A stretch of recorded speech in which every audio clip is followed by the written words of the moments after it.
3 sa kada 5 gumagraduate ng high school sa Pilipinas, hindi na raw makakatapak ng kolehiyo dahil sa kahirapan.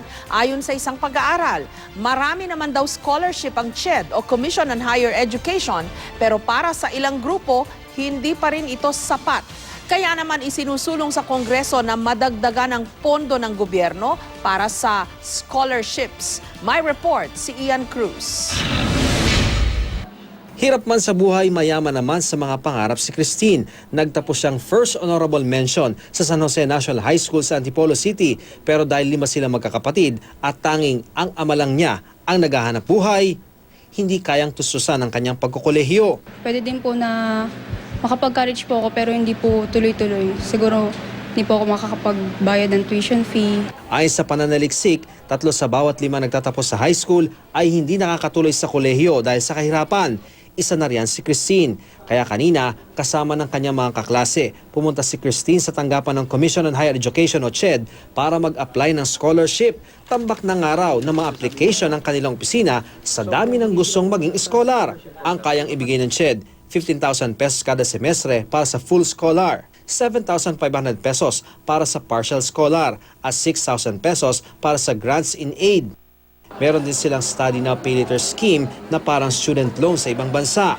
Noong 2014, mahigit 400,000 estudyante ang nabigyan ng CHED ng financial aid. At ngayong taon, inaasang dadami pa raw ang mag-a-apply. Kunyari, if we have 1,000 applicants, tapos ang slots lang namin for the regular scholarship ay 500, yung next 500 nun, titingnan namin kung may mga slots pa kami under the grant in aid programs namin. Pero ayon sa National Union of Students of the Philippines o NUSP, hindi sapat ang 400,000 na tulungan. Gayong may mahigit 1 milyon dropout at 15 milyong out-of-school youth. Base sa kanilang datos, isinusulong ngayon sa Senado ang panukalang Unified Financial Assistance System for Higher and Technical Education o UNIFAS, kung saan popondohan ng panibagong 11 bilyon piso ang mga scholarship ng gobyerno.